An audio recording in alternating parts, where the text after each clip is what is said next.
So I want to talk about, finally, let's learn how to ask questions in Python. Let's learn how to have that if-then-else kind of blocky block in Python and not just in Scratch. All right, so that's the goal. Let's get there. Then I'll also talk about how like make shapes in a cooler way. All right, so we want conditionals in Python. We had them in Scratch. They look like this. It was like, boop, kind of look like an E almost. Let me do my best drawing here. Like this also had a little slot for something, right? And nope, I messed it up. Let me do the outside first. Something like that. And then it could take something there. And then I could take something there. Alright, so it was like this. It's like if this condition is true, this pointy thing, right? Then do this thing. Otherwise, do this thing. Otherwise. Alright, so that's what we had in Scratch. And so we need the same ability. We need the same exact ability in Python. We need to be able to ask a question that becomes true or false. If it's true, we do one thing. If it's false, we do a different thing. It's like, how do we get that in Python when there's no like things to drag around? How do you put stuff inside of other stuff? How is that possible? Well, I guess we should just at least start somewhere. Let's start with the condition itself. Let's start with the question. How do we ask something that's like a yes or no answer in Python? We need a new type for that. So it's called the bool type. Short for Boolean, named after George Boole. So the bool type in Python has only two things in it. It's a very small cloud. So things that are bools are trues and falses with a capital T and a capital F. It's a little bit different to other languages. So yeah, a bool type value is either true or false. That's what we need, all right? Because true would do the first thing, false would do the second thing. It's very different and smaller than this kind of like int cloud, right? The int type is a very big, infinitely sized cloud, right? It has all the whole numbers, including the negatives. That's what int looks like. So yeah, once we have this ability to make true or false, there's ways to create it rather than just like saying it. We can change how programs happen. We can control how they work. Do one thing or do a different thing, all right? So like this is our goal. We want to be able to do something like get a number from the user, n, let's say, and just like ask a question, like is n less than 7? Question mark. If that's true, I don't know. I'm sorry.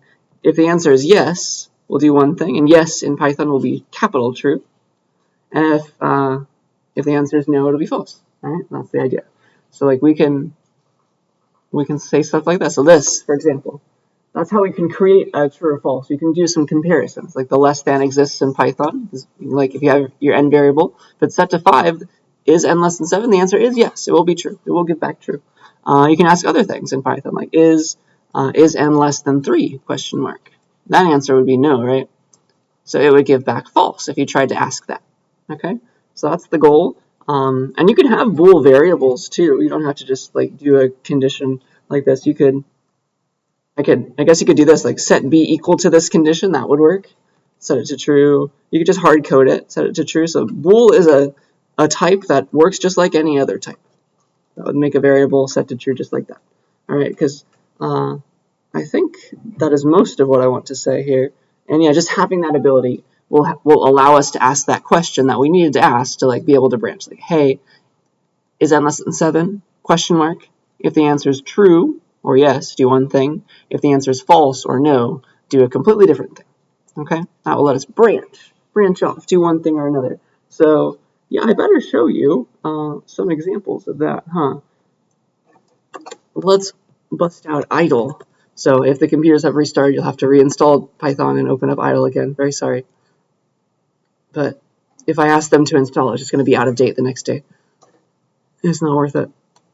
So here, I'll make a new file for us. And let's figure out what folder we want it to be called. Let's do lecture 17 folder.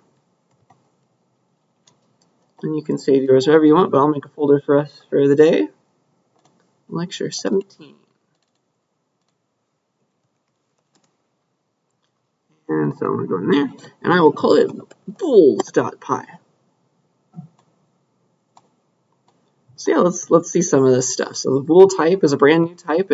It's the thing that is true or false. So you can print that out like, hey Python, what's the type of true? Just hard code it. If I run this, it should print out bool. That's the thing. Cool. So there's that.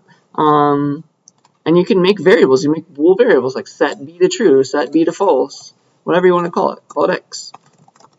And then you can print b. So like it's able to hold on to that yes or no answer, just like any other type, like an int or a float. It's all there. So it prints out b. Just another kind of thing we can make a variable out of. It's a new type though. Okay? Any questions about this so far? So it's just the idea of yes or no. We need some ways to create it still. Right, I showed you the less than. There's more where that came from. All right. So the way that we usually want to create a true or false, we don't just like hard code true, hard code false. We don't type it out. We make a Boolean expression. We say a Boolean expression is something that becomes true or false. Like Python does the work. It checks your answer, sees if it was yes or no. Right. It's something that results in true or false. And so all of your comparisons that you know from math are like, those are questions that you could ask in Python. Like, hey, is x greater than y? You could totally ask that if you had x and y variables. That would make sense, right? Is if x was 10 and y was 5, if you asked, hey, Python, is x greater than y? It would give back true, wouldn't it? Because the answer is yes. See how that would work? That's the way it works. And you have less than. It's very hard to type this symbol. Oops. This symbol in a computer, and so they just like, if you want to do a less than or equal to check, you just put a less than and then an equal to sign. Same with greater than or equal to gets you that. Let's see, should I show you that? Why not? Let's be like, hey Python, print the result of asking and figuring out if 3 is less than 2. Do you think this is going to give back true or false? Is 3 less than 2?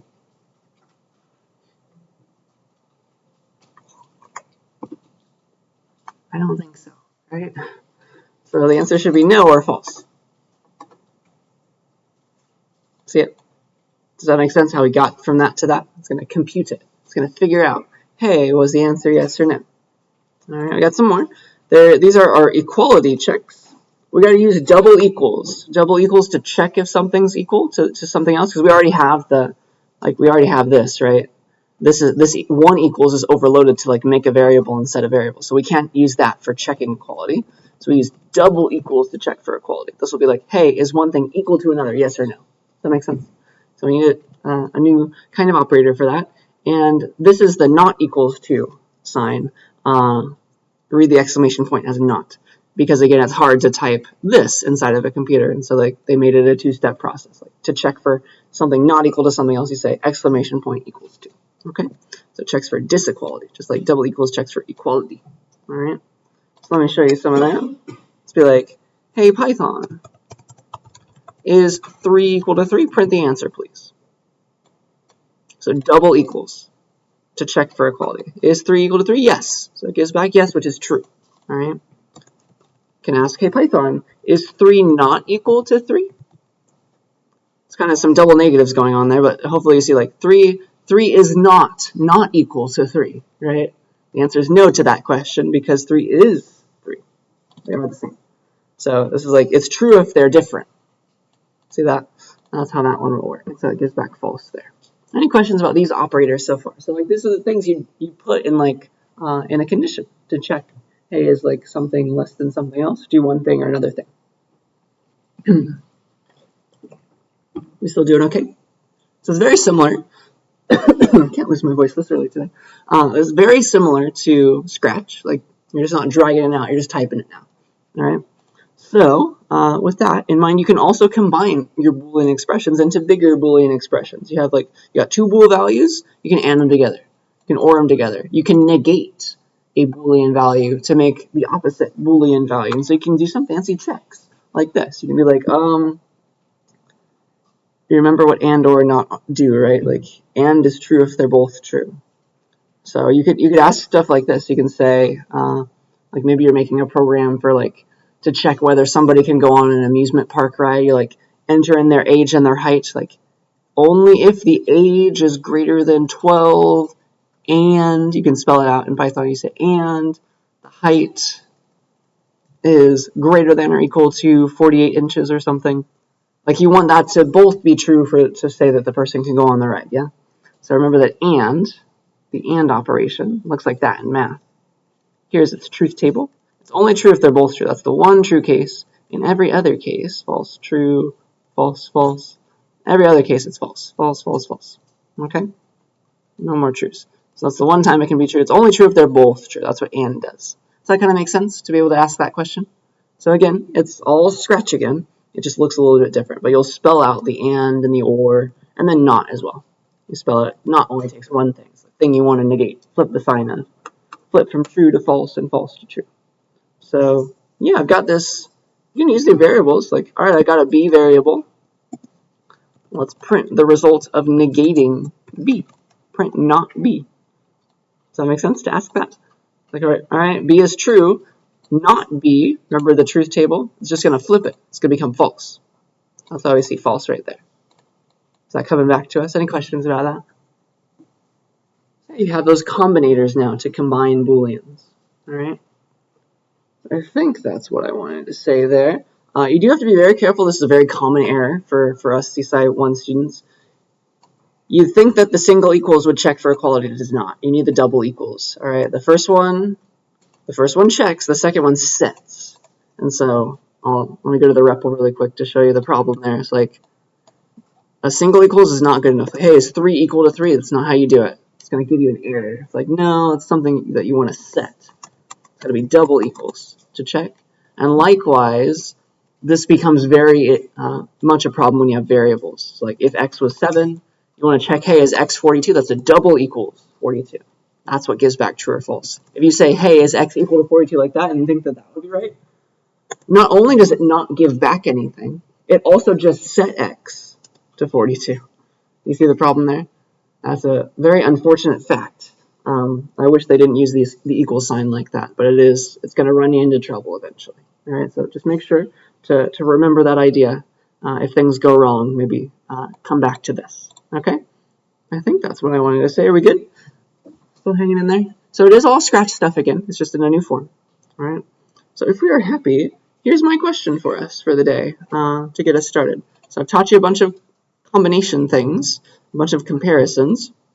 Let's say I would like to write a program where I get a number from the user called X, and I'm not sure what they type. They could type anything they want. But I want to know if that X value that the user gave me is one of these blue values. All right, it's 4, 5, 6, 7, 8, or 13, 14, 15. All right, does that make sense? I want to know, hey, if the user typed X, value into X, was it one of these special blue values? Does the idea make sense? You might want that one day.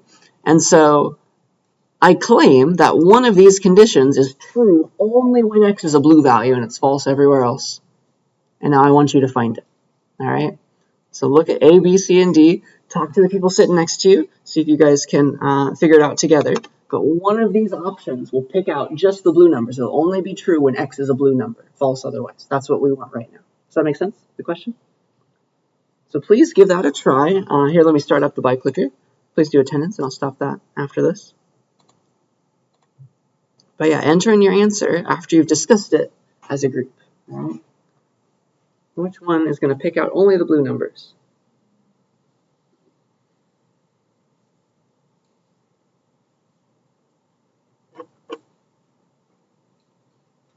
Do you see it? Feel free to try some examples if you want.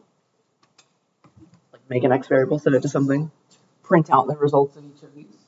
One of those is still, the rest are wrong. Then I'll pick out two blue values or not.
You need a couple minutes to discuss and think about it. Still a few people who didn't answer.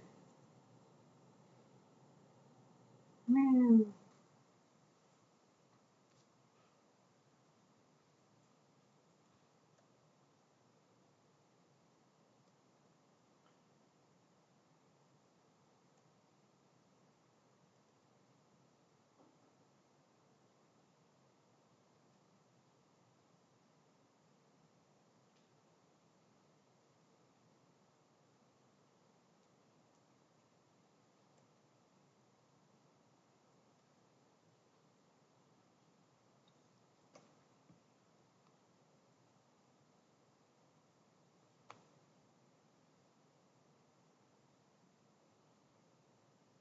Give you another minute to try stuff. Maybe we're trying it out right now. I don't know. I know there were 11 people who said they were here, and there's only 7 people who've responded so far. So I know somebody's still thinking.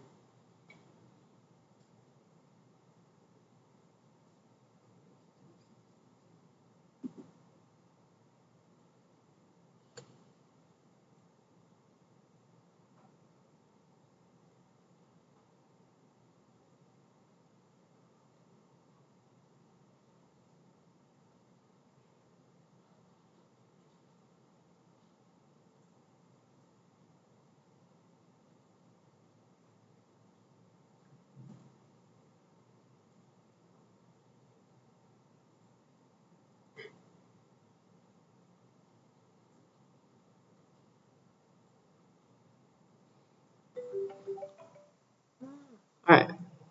That's my timer. Let's take a look and see what we're thinking. Give you 5 seconds if you want to get your answer in. Your best guess. Did you find it? Did you find it as a group? I heard a little bit of a discussion. That's good. Let's see. Let's see if we found it. Ooh, look at us. We are very confident that it is D, and I do believe that is the answer. So let's talk about it. I'm pretty sure. Yeah, that is the answer. D. So very good. Could somebody tell me why A is not the right answer? Nobody picked A. Yeah. Good. Yeah. Do you see how? Yeah, we kind of do this. So pick out everybody here. Does everybody see that? That's what the first one would do. If it's greater than or equal to 4, like it would be on to that way, and then less than or equal to 15 would cut it off at 15, kind of like that. So you see how I would pick out all those numbers, including some that we didn't want. So that's good. We don't want that one. Somebody else. What else did we not pick? Nobody picked B. Why do we all not pick B? Somebody else tell me, like, what's wrong with this one? What is it missing or has too much of?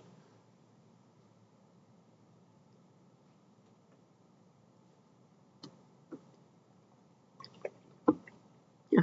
Can't equal 4. Good. Yeah. You see how it's strictly greater than 4? What are all the numbers that are strictly greater than 4?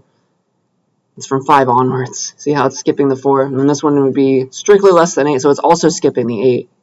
So like that would pick out, this part would pick out these numbers. Does that make sense to us? That would pick out those numbers. And then the other one's like, all right, either it's that's true or this is true. It's greater than 13, so it's also missing the 13, and smaller than 14. So it's only picking out the 14. So it's like a little too fine-grained, not generic enough. So that's why that one's wrong. And then C is getting there.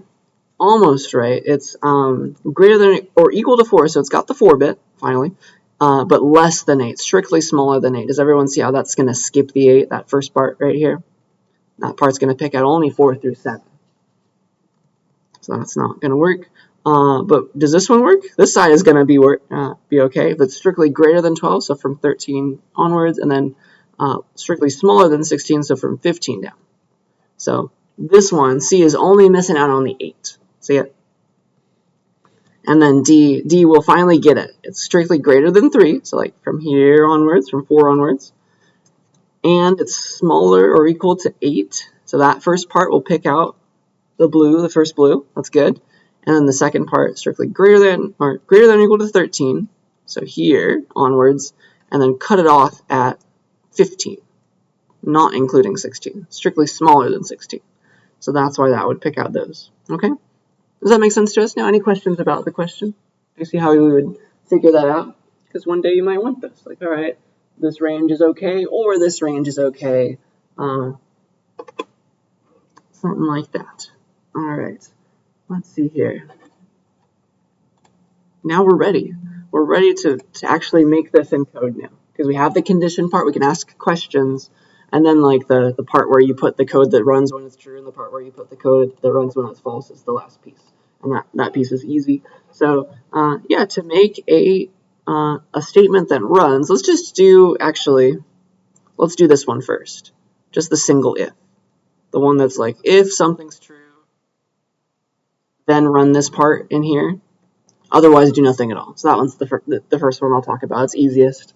So that's just called an if statement. We call it not an if block, of course. It's called if statement in Python, and that will test your condition, and it will run its body if that condition is true. All right. So here's what it looks like in Python. You say if, and then you put your little pointy thing. You put your thing that's going to become true or false. Conned your condition. I'll call it conned. You put it there. And then, like, how do you put stuff inside of it? How do you, like, do that? What you do is you put a colon to say, like, if that's true, colon, do this stuff, and then you tab over. It's indentation that's key in Python. That's going to tell you whether or not you're part of the if versus just normal straight line code that we've been writing. All right, so that's going to be the goal there. All right, I hope that makes sense. So that's that. Oh, I forgot to stop this. There we go. All right. So you tab over, the idle editor will do it for you, and then you put on as many lines as you need while being tabbed over all the stuff you want to run, just the lines that you want to run only when the condition is true. So this is code to execute when that condition conned is true. Right? It evaluates to capital true. All right. And then when you're done putting stuff that you want to only have happen when that thing's true, when you're done with all that, you just unindent. You go back down to the lowest level of your code, and then you just put normal lines again, and those will always run. All right, so this is just regular code. Can go after that unindented. Regular code here, and that's always going to get executed because every line that we normally write, right, unindented stuff, is always run. Just like all this stuff that we were writing. It's always going to happen, unless there's an error or something. Okay? So yeah, after that indented block is finished, or if the condition was false, right, one way or another, it's going to get to here. Either it's going to run this first if the condition was true, or it'll skip straight to here. But if it does run this code, it will, like, once it's done, it will come down here as well. It's not going to, like, stop the program or anything, right? So that's the goal. So I think that's what I wanted to say there. Did not mean to draw a circle there and keep it there. There. Okay. So I think that is what I want to show you first. Let's have an example of an if. So I'll make a new file for that. I'll call it conditionals. Conditionals.py. So finally, I can ask a question based on like a variable's value, like maybe something I got from the user even. But here, just for fun, let me hard code it. Let's be like x is equal to 11. All right, so I got an x variable, and let's do this. If x is greater than 10, and it is right now, colon, what do I want to do? See how when I hit enter, it just automatically tabbed over for me? That was nice of it. Then we can do stuff. Put as much code as you want here to run only when that's true, only when x is greater than 10. Be like print x is greater than 10, exclamation point. You can mess with x, like you can change it to 11, x equals x plus 1, print x again. Like you can do whatever you want, and all that code will only ever run if x is greater than 10. Once you're done with the code you only want to have happen when the condition is true, you unindent, get back to the left side again, and then you can type normal code again. It's like print. So like all these lines are always going to run as usual. This line always gets executed. Print 2 plus 2 or whatever. And so you can kind of think of like this entire if statement as just like one thing from the perspective of Python. It's like one thing that it needs to get through. just like all these other things on the outermost level. There's like one thing I need to do right now, one thing I need to do right now. But this is like, it's got some stuff inside of it as well, right? So yeah, I hope you see what's going to output when we run this. It'll do the check, and x is greater than 10 right now, right? This is true because x is 11. It'll like check, is 11 greater than 10? Yes. And so it will run these 3 lines. It'll print, hey, that, make x bigger, now x is 12. And then once it's done with all that, just like now the whole if is done, it either ran the body or it didn't. And then it goes down to the rest of these lines. Right? Does that execution make sense to us? We all understand it? Can we like run it in our minds and see why it's going to print just that? All those lines?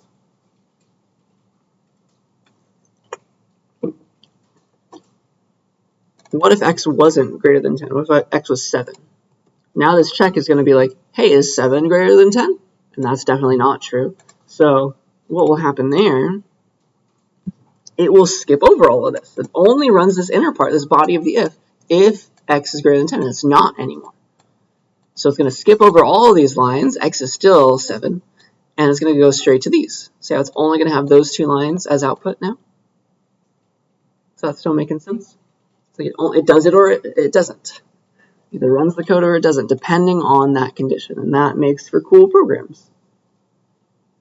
All right. So that's the first kind of conditional. Are we ready for this kind now, the one with an else? Because it's going to look very similar.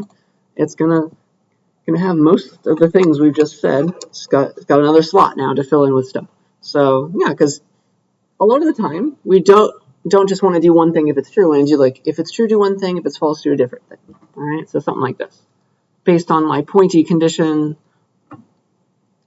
if the answer is true, I want to run some code. If the answer is false, I want to run some other code. Like, if it's true, do the true stuff. And if it's false, do the false stuff. It's supposed to be enough. And then once they're both done, once it does one side or the other, then you can come back to your straight line code. Like they can all do things. That's kind of what we like usually. So here is how you do that in Python. That's going to be this kind of block from scratch. So you do it just very similarly to this. You still say if. So you still say if, and you give a condition.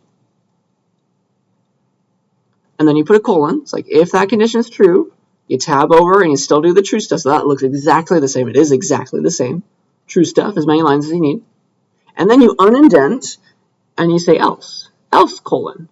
It's like your otherwise. Otherwise, then you tab over again. And then you give your false stuff. Stuff to run only when it's false. I hope you see that that's exactly the same as how it would have been in Scratch, right? And now it's going to run one side or the other. If the condition is true, it's only ever going to run this side or this side. It's going to pick one to go down. If the condition is true, it'll run all the true stuff. Otherwise, if it's false, it'll run all the false stuff. All right, it's only one or the other. And then once it's done with one of those sides, it's done with the whole thing. And it goes down to the rest of the code as usual. All right, so that's what's going to happen there. Let's have an example of that.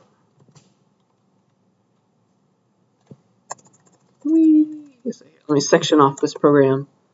That's just normal if only. Let's do if else. So let's make another variable like y equals 11 or something. And here we'll say if y is greater than 10, colon, print, what do I want to do if it's true? Y, let's just like spit it back out. Y is greater than 10, yay. And then I can unindent and say else here. Otherwise, else is kind of like otherwise print, well, it'll only ever get here if this was false. So what does that mean if it's false? What does it mean for y to not be greater than 10? That means it's either 10 or smaller, yeah? So y is less than or equal to 10, technically. I'll just say y is not greater than 10. All right? And then, once you've like done what you want to do on this side as well, you unindent. It'll pick a side to go down, and then it'll come back to the rest of your code that's just like at the outermost level. It'll always run this stuff, always executed again, da da da. Okay? So see if you can kind of see what's going to happen here. Can you run it in your mind? Do you see what's about to happen when I run it? Cool. So y is 11. it'll first get to here, like, hey, is 11 greater than 10? Yes, it is. And so it's going to pick this branch to go down. It's going to pick the true branch. So it will print out y is greater than 10. There. Whee. And so this is other stuff from the other stuff. So the 4 is from the other part. So this is the first part of the new stuff. The y is greater than 10, we see that. And then it picked one side to go down. That means it's done. Once it finishes that side, it's done with the whole if else. It does not go down both sides. It's only one or the other. And now it's back to here. Unindented stuff, always executed. Does that make sense to us? Can you see how that would be made in Scratch and how it's equivalent? Let's do it the other one. Let's be like, y is 9 now. So now 9 is not greater than 10. So it's going to hit the else. See this one? So like this is the new stuff, these lines. So it'll ask, hey, is 9 greater than 10? Because y is 9 now. And it is not. So it will not run the true branch. It'll skip to the else, the false branch. It'll run this one. Y is not greater than 10.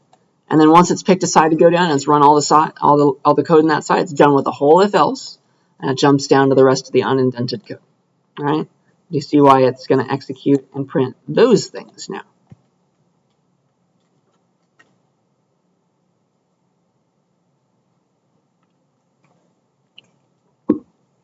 I hope this is all similar to Scratch for you. I hope that's why there's silence. So please yell at me if you have any questions about anything.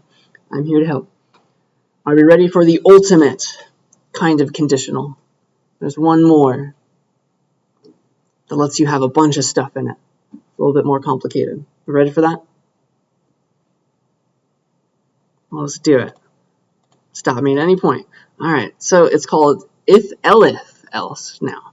All right, so a lot of the time when you're writing a program, you have a bunch of like options that you want to like do something if this option hits, or this option, or this one, or this one. Like give me the first one that works kind of thing. And enter if-elif else. That will solve that problem, right? This is when you have a bunch of conditions and you would normally need like a bunch of if-elses to deal with it, all right? So a good example of the need for this would be like a grade calculation program like this. Technically, this code that I'm about to write is going to be running in Canvas because it's calculating your grade from a percentage. So like if the user gives us a percentage of their grade, like, well, like if it's greater than 90, you got to print A. If it's between that and that, it's got to be a C. Otherwise, right, other stuff. So let's pretend we live in a world where you can only get A, C, or an F. But do you kind of see like what your options would be like? It's like kind of a flow chart. Like pick the one that works. Like if your grade is greater than 90, then it's an A. Otherwise, if it's greater than or equal to 70, it's a C. Otherwise, none of that's true. Your fall through case, it's an F. It's like a chart you would look at as a human, right? To see like what your grade would be. Like you can program that. Do you see how it would take a bunch of conditions? It would take multiple conditions now. It's like, try this thing. If that's true about the grade, then it's A. Otherwise, if that's not true, keep going, right? Well, the second you find one that works, stop. Like, you have your answer. But if that's not true, keep going. Maybe this is true. Then it's C. If that one works, you're done. Stop. Otherwise, keep going, right? Otherwise, do the fall-through case, and it's an F. So do you kind of see how this would become two condition checks in Python? Like the first one would be checked for if it's greater than or equal to 90. It'd be like, all right, is the grade greater than or equal to 90? If that's true, here, let me move that up so there's room. If that's true, then you're done, right? It's true, it's an A, call it a day. Otherwise, if that's false, if you're here, right, you're not sure if it's a C or an F yet. See that? So you need another condition. It's like, all right, if that's false, well, let's try this one. Is it greater than or equal to 70?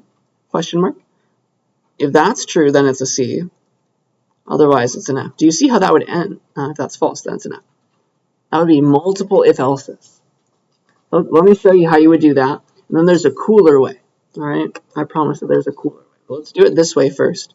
Let's just unpack it in this exact way. Like this first one would be an if-else, right? This would be if this is true, do this thing. Otherwise, this would be the entire else part. You see the outer one? And this would itself be an if-else. So let me show you how I translate that. Let me make a new file for that. And I'll call it the thing I'm about to teach you. It's called elif. I haven't used it yet, though. I'm going to show you how disgusting it gets without it right now. And I'll show you the easier way. But yeah, you could do anything you want with the if-elses, but it gets a little ugly. So let's legitimately ask the user for their grade now. Like, hey user, input your grade. So I'll call input and be like, hey, enter your grade, please. Get it from the user, colon space. So they're going to type it. It's going to be given back to me. And everything we get from input, though, is a str. We're getting the characters of what they type. So if they're typing their grade, first of all, there might be decimals in it. And also, we want to treat it as a number so we can compare it with number stuff. So it should be converted to a float. That's the type with decimals in it. So now take that str, make it a float, and then let's place it into a variable called grade. All right, so that line is going to get a number from the user, get it in the right type and everything. And then now, let me print out A, C, or F based on this idea. All right, so let me read it to you. So the outer thing is, if it's greater than or equal to 90, right, then it's an A. That's the first check we do. So if grade is greater than or equal to 90, we're going to be like 90.0 if you want to be very pedantic. If that's true, then it's an A. Print A. So that's the first part of that flow chart there. Otherwise, else, then I'm not sure, right? Otherwise, I'm here. I have no clue if it's a C or an F. I just know it's not an A. Does that make sense? So I need another condition. I need another check here. So it could be C or F right here. And so it's another. It's like this inner part. We know what that looks like. It's another if else. So in the else, I do another if. So otherwise, all right, I'm not sure. I got to have another check. If maybe the grade is greater than or equal to 70 now, or 70.0, then it's print C. Else, all right, if it wasn't, if I got here at all, it wasn't in A, it wasn't greater than or equal to 90, and then if this one got skipped, then it wasn't greater than or equal to 70, so if I got here, this inner else, then it must have been even smaller than 70. Definitely wasn't in A, print F. Do you see how this code is the translation of that diagram? So this will work. It just looks a little ugly. You can imagine it gets even uglier if you do A, B, C, D, and F. It's going to be very, very squished inwards. So it'll work though, like 92.5 is an A. If I rerun it, 77 is a C. But anything smaller than 70, like 65, that is an F. Right? It'll just pick out the one. It'll either like hit this one, or it'll hit this one, or it'll hit this one. So it is that diagram right there. All right? Are there any questions about this code? Do you see how it's working? Even though it looks a little weird.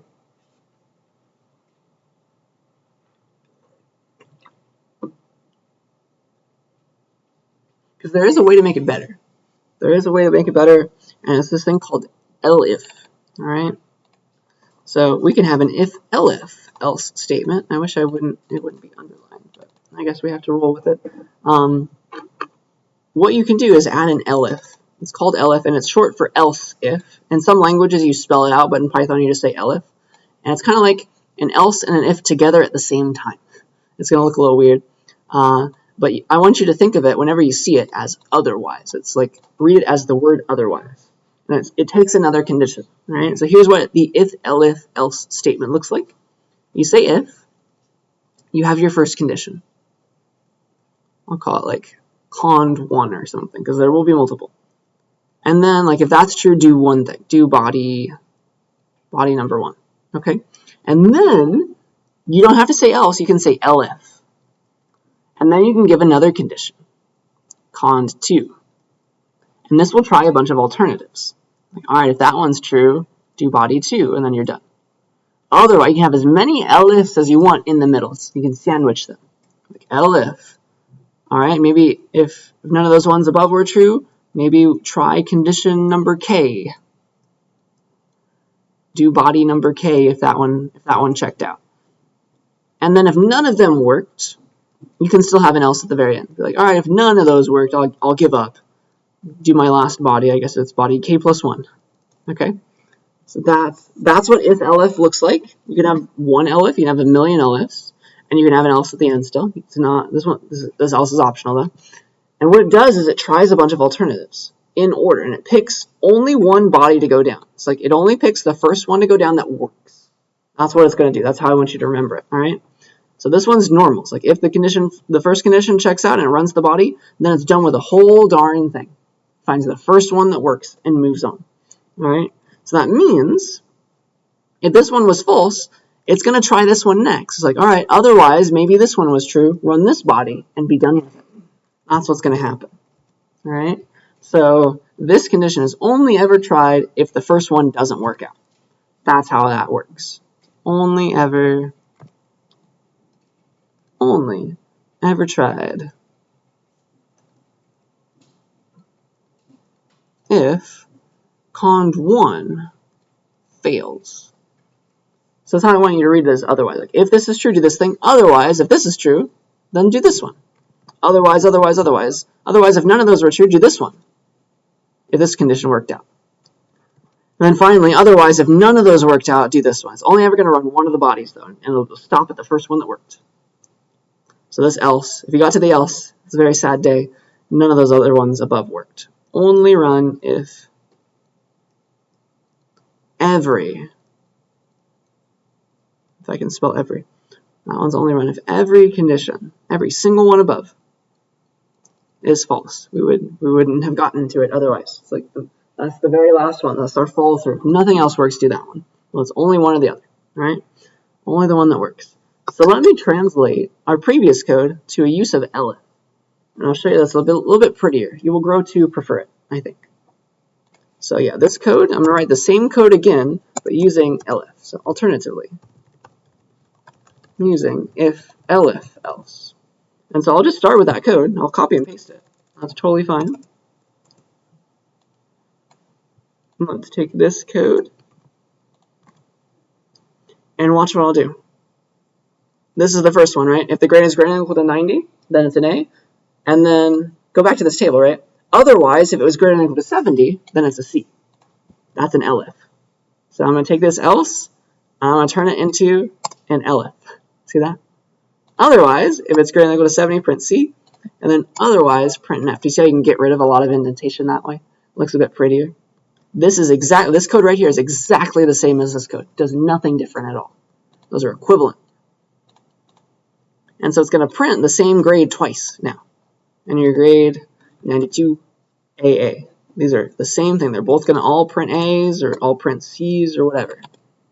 75, 65. Just finds the first one that works. Is, like, say it was 75. Is 75 greater than or equal to 90? No. All right, try this one. Otherwise, hey, is 75 greater than or equal to 70? Yes. So it does this one. The time it finds the one that works, once it does that, it runs the code in the body of the one that works. It's done with the whole thing. All right, that's why it stops. And then same for F. Like, it finds the one that works, and it happened to have been the last one. It gave up. It fell through to the last one. Okay?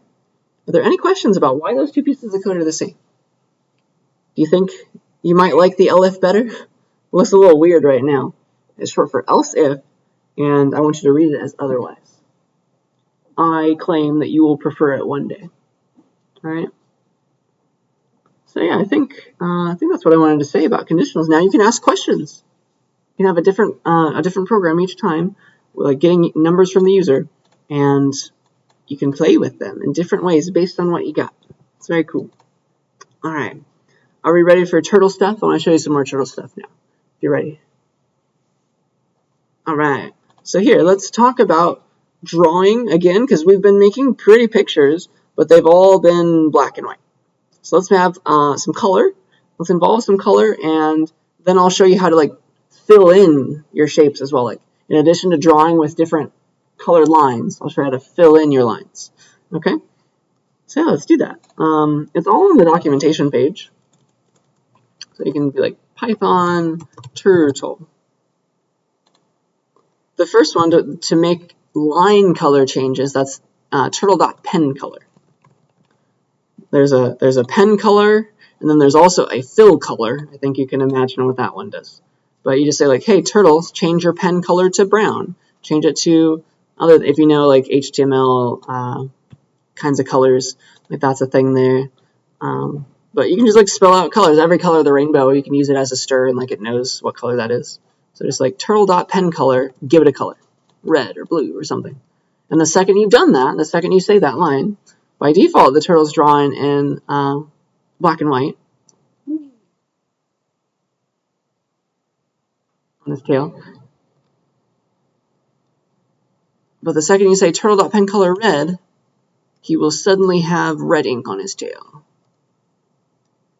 He'll make red lines, and you can say go forward, boop, and then he'll make a red line. And then you can say turtle.pen color blue and move him around, and then he'll start making blue lines. So that's just going to control, like the second you say this, that's the color on his tail. Then when you move with him, he will make those marks. So let me show you that. It's just like, it's a very simple idea, but it makes you make cool things, right? So I'll call this colored lines .py. And so we'll import the turtle library. Gotta do that. I always like my turtle to look like a turtle. Turtle.shape turtle as a stir.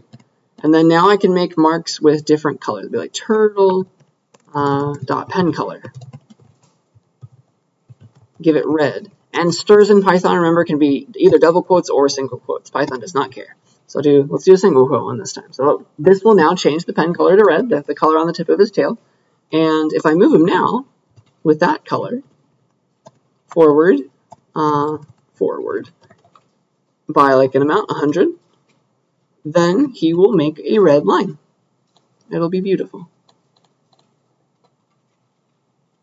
Look at him. And it's very helpful. The outer color of the turtle, you can see he's a little far away for some of you maybe, but the outer shade of the turtle is red. His outer color changes to be his pen color, so that helps you like understand what's going on right now. And there he did. He did it. He made a red line. Cool. And so let's have him make up that blue line as well. Let's be like, let's do a different color, like blue. And then we might as well like have him veer off, like turtle.left. Go 90 degrees or something. See what's going to happen now? Look at him. Now he's made a blue line. So cute. So I hope that makes sense. Any questions about this library function? Just like you call it, changes the color to that. Then when you move him some more, move the turtle some more, now you got a different colored line. You can always change it back to black if you want. Whatever you want. All right, so that's the pen color. Are we ready for fill color? And filling in our shapes. Alright, so this one's a little complicated. You do have to do some extra stuff, but you will now have this ability, alright? To like make a thing. We know how to make a square, but now we can ask the turtle to fill in that square with a certain color, with whatever our fill color is at the time. So yeah, just like pen color, there's a fill color, turtle.fill color, set to green or whatever you want it to be. That's this one. You can set it to any color you want, including rainbow colors. It knows about a lot of things, a lot of names. And then you have to tell the turtle that you want him to fill in the next shape that you're drawing. So there's a bit of an extra step here. So the turtle's not sure, like he doesn't know if you always want your stuff filled in. So you got to tell him, like, no, this thing that I'm about to draw, fill it in, please. Right? So you tell him with this. You have two calls. So new functions, you say turtle.begin fill, begin underscore fill, and turtle.end underscore fill. All right, it looks a little weird, but that's how you do it. After you set your fill color to what you want, then you do turtle.begin fill, end fill, and inside between those two calls, you put whatever code you want to draw your shape. You draw your shape between those two calls. So begin fill is like, I'm about to draw a shape that I want you to fill in. You draw the actual shape. So like, draw your shape. And then you say end fill, say that, all right, I'm done with the shape, fill it in. And then it will go and it will fill in whatever you just drew with your fill color. All right, so that's kind of the multi-step process there, but that's how it's going to work. Okay, so let me show that to you. And it will be wonderful. So here, let me start with this code because I'll copy and paste it. New file, I'll call it filledshapes.py.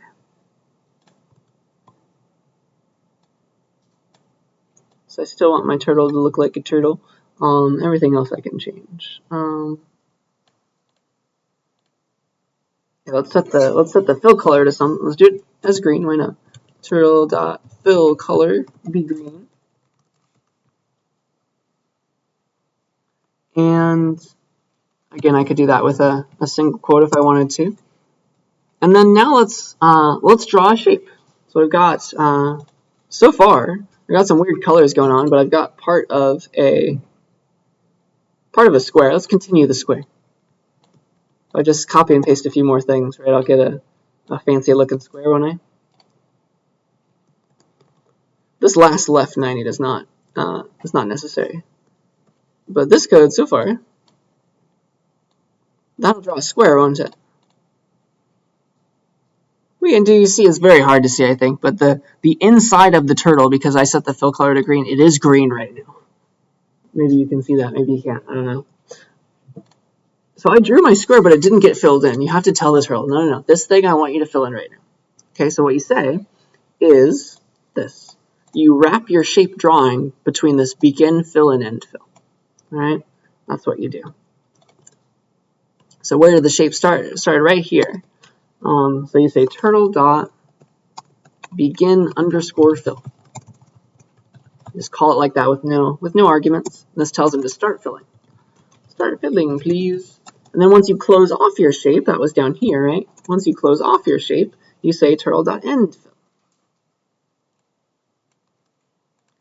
Then he'll wake up and be like, all right, I'm going to fill it in, whatever you just drew between the begin and end. All right, so that's the main part of the code there.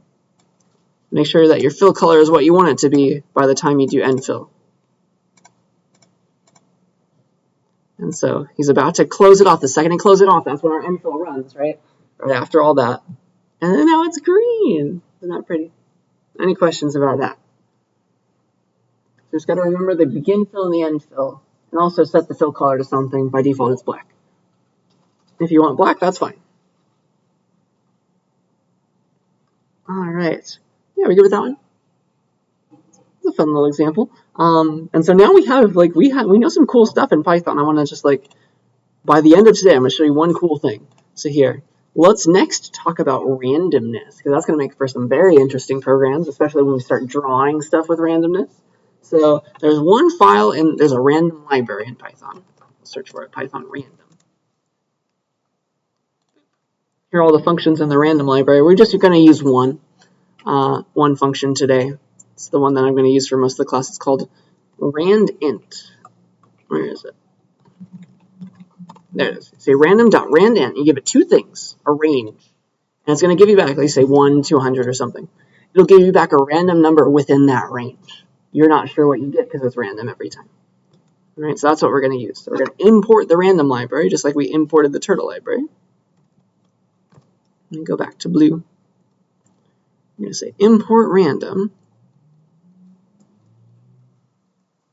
And then we have a random.randint accessible to us.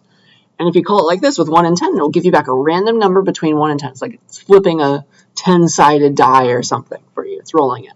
Then you can shove that into a variable. It'll give you back a number. Okay? Does that kind of make sense? So that's what randomness does for you. And here, let me just show that to you. That's going to be different every time as well. So I'll make a new file. I'll put that code in it. And I'll call it, can't call it random.py because I'm going to use that library. So I have to call it something other than that. I'll call it randomness.py. So I can import random and it won't be an error. So there's that one. So I've just made an n variable that's set to some random number between 1 and 10. And here, let me print it. Print n.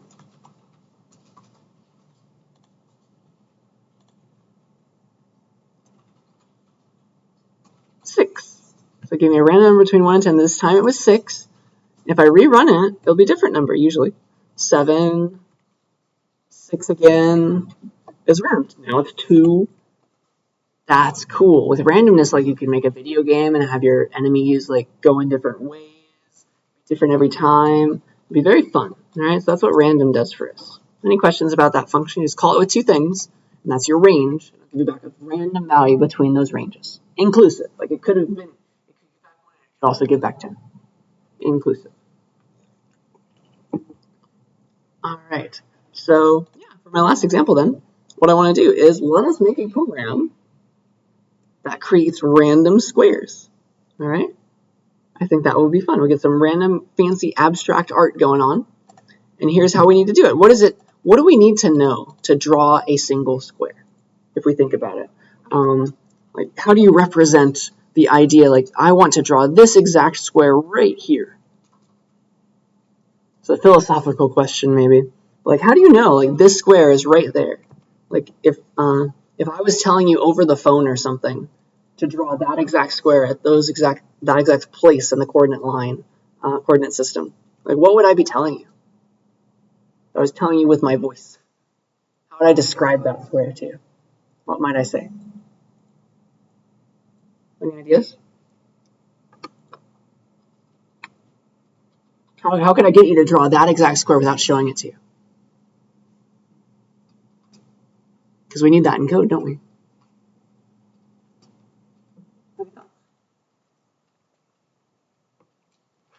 I know to draw that one versus like this one over here. What do you think?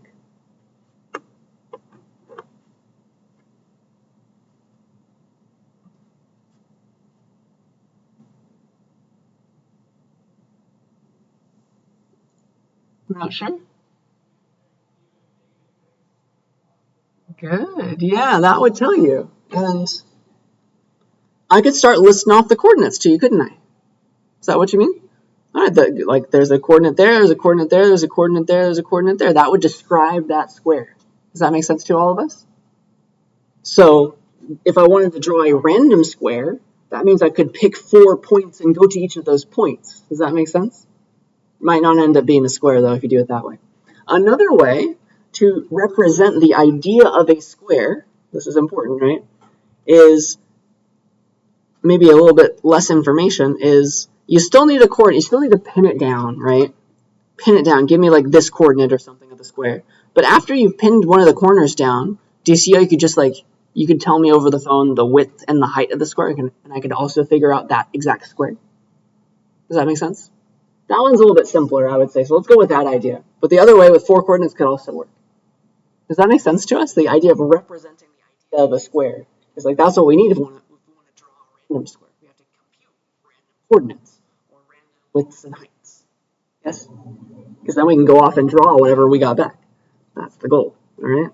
So that's what we'll do. So yeah, to make a bunch of squares, to make one square of a random size and a random location, like we're eventually going to make a bunch of them. Some over there, some over there. They could be inside of each other, doesn't matter. We're going to need a corner. That's one thing we'll do. So we'll pick a random starting point for our square and we'll go there. So that means we're going to need a coordinate, right? A random coordinate for x and for y. So like we'll do this. Starting x coordinate, be some random number between like negative 200 and positive 200, stuff that would be on the screen. Does that make sense? That'll be my x coordinate, starting x. That'll be some random value. Starting x. Who knows what that is? Maybe it's negative 200 for all I know. And we'll do the same for y. Starting y. And that will be like whatever I got back. Maybe that's 100, something random. That will be the coordinate of the lower left corner, let's say, of this random square that I want to draw. I'll just go there. Go to those places, wherever they were. All right. And then after that, I guess technically a square only needs a width, right? A square is the same size on each side. So you just need one side length for a square. And so we can do it this way. Pick a random size. Just like it could either be size 50 up to size 200. Let's have a random range within that. And that will be my square side length. And I'll pick a random one there. Square, just be a variable. Square side length. Boop.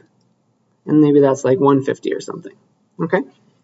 And then, once I have all those things, I can say, Turla, go to that spot, and then like face right, and go forward by whatever square side length is, turn left, go forward by square side length, turn left, go forward by square side length. You see how you could draw the square with those 3 variables? Whatever they were? That's kind of neat. All right, let's do that. So with that in mind, let's make some random squares. What do I want to do here? Yeah, so let's go back to this filled shaped code, because that's very close. I already had a square that was filled in, right? Let's do that. I'll call it random squares. So I want that. Let's keep this little color green. That's fine. And then let's try to get this all connected maybe. I'll get rid of the pen colors. It's like this code all right here is one. This whole chunk of code is going to draw a square. Yeah, a filled square. With a hard-coded spot, though. So let's see. This is just the setup up here. And then here is my first square. This is a hard-coded square. It's like at 0, 0 or whatever. It's filled in there. It's nice. So there's that. And now I want to make it random. So like this describes a very specific square. Like, how do I make it random? I need these variables. Give me a starting x location. Give me a starting y location. So let's figure those out. Starting x is that, and so now I'm using random, so I'm going to need the random library. Import random. So I have a starting x location. I have a starting y location. Then I'm also going to need a side length, a random side length for the square. So let's say it could be between 50 and 200. It can't be a negative side length or something. All right. So with those three things, I have an exact square. I know exactly how to draw a square that looks like that, with that particular lower left coordinate and the side length. All right. How do we do it? Again, we go to this starting coordinate. Like, all right, go there, face right, and now start like going forward by that amount. Boop. Turn left, go forward by that same amount. That's how we draw a square with those ideas in mind. We're going to pretend that that starting x, starting y is the start of the lower left corner of the square. All right. So that's the goal. So here we want to go to the random starting point and face east, face to the right, so that we can draw our square like in that way. So how do we do that? It's going to be turtle.up, right? So we can like warp there, turtle.up, and then turtle.go to wherever that was, starting x, starting y. Does that make sense? I don't know where that was, but it's within those variables. That's my coordinates. That's going to be the lower left corner of that square. And then to face east, it was set heading 0. All right, and then now I'm in a spot that I want to draw, so turtle.down. Does that make sense? That will warp us to wherever we randomly pick to go. It'll be somewhere, some random place, we're not sure where. And then the turtle will go there and like start drawing a square, go forward. This will be a 100 by 100 square right now. With 100 square, I want a random size square, and so I'm going to use my random side length. You see where I'm going to fill that in? Like go forward by whatever that amount was. Could have been 50, could have been 150, could have been 200. You see that's going to draw a square. So if you keep going forward by whatever that amount was of that random size. Any questions about that before I show you it working? I'm excited. Let's take a look. Let's see. Let's see if it does it right.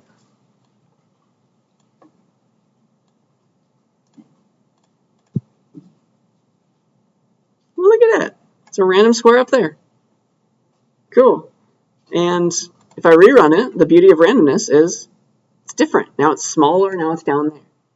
So it went to that random starting spot, and it started going forward by whatever that side length was that was random. So there's that one. And you can actually use the REPL to print out like what those variables were. It's like, what was my starting x? It was apparently negative 39. What was my starting y for this run of the program? Starting y. It's apparently 2. And what was my square side length this time?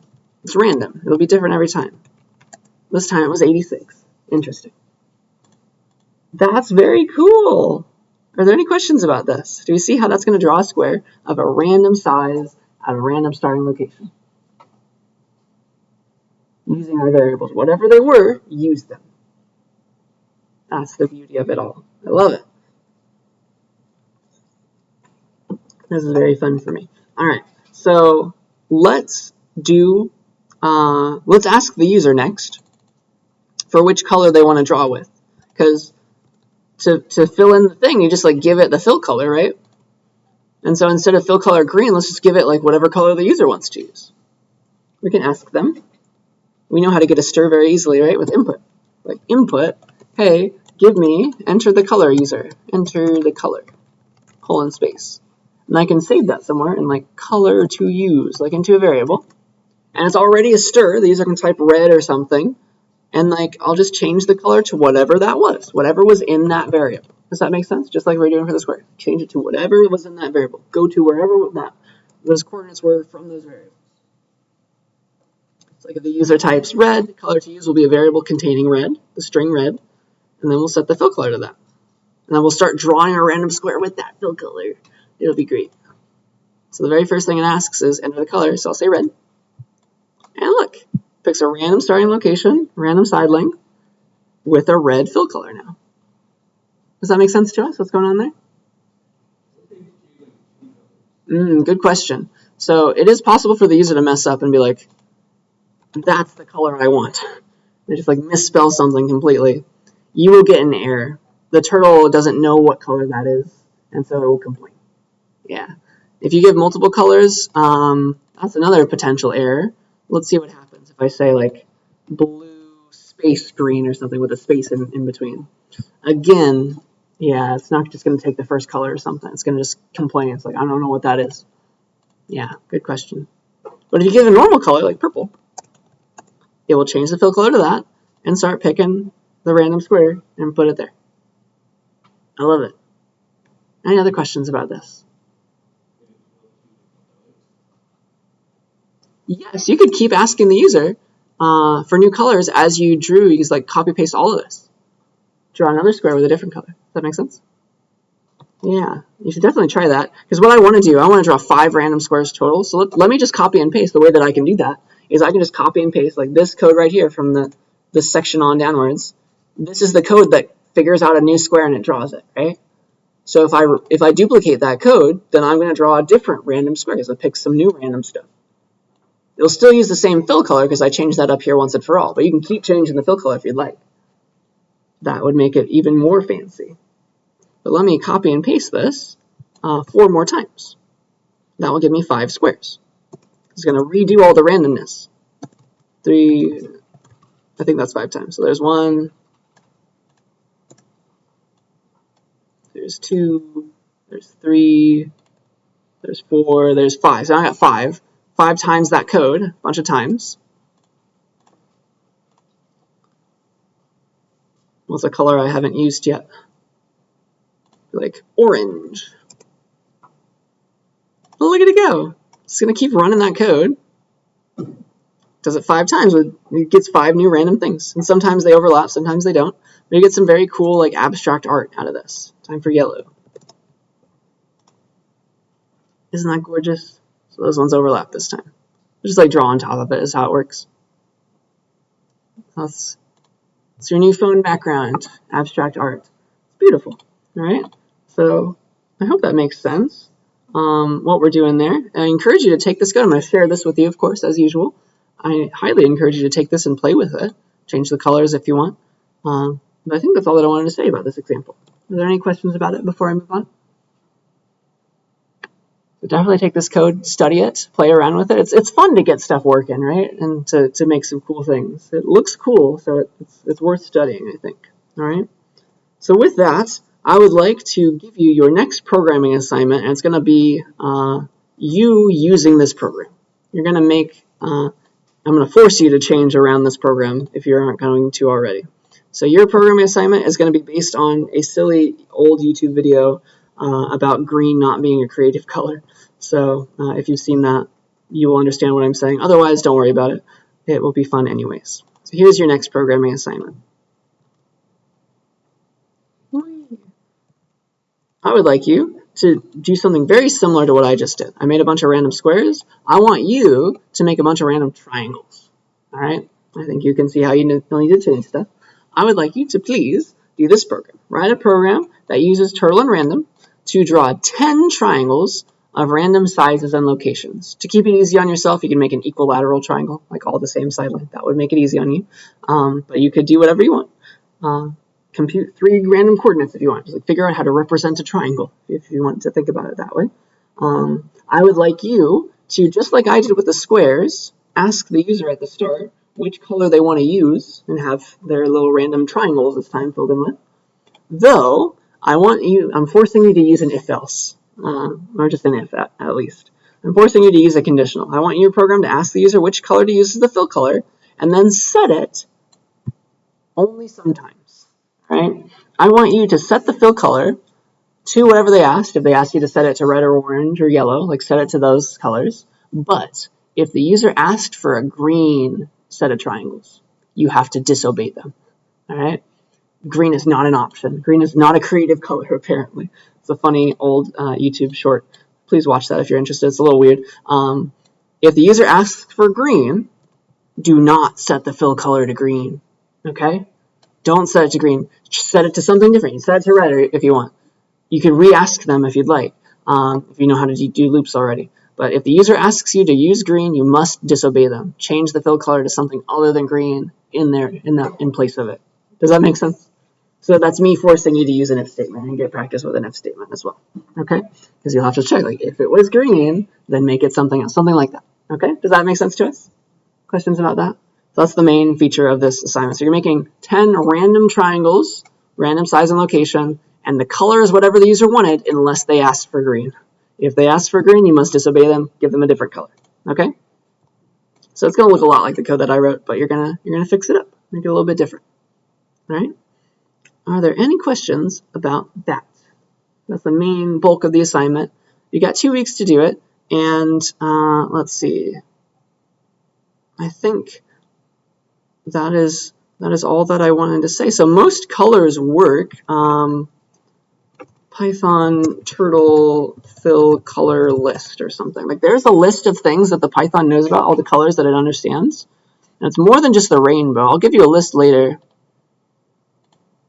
But if you search for it, like on the internet, I just search for Python turtle fill color list. Like here are a bunch of different colors that it knows about. Like aquamarine.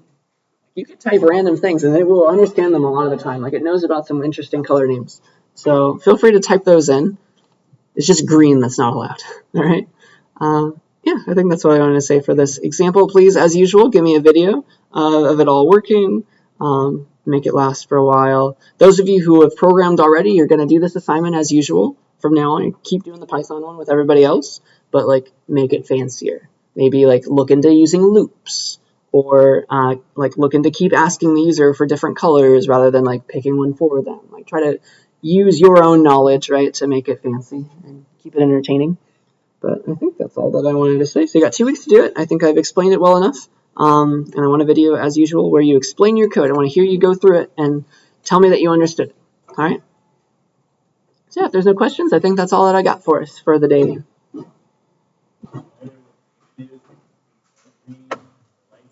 Well, I don't know which colors the turtle understands. Like maybe it does understand dark green. Maybe it doesn't understand light green. Just normal. If they type normal green, green, G-R-E-E-N, if they type that one, don't let it be that one.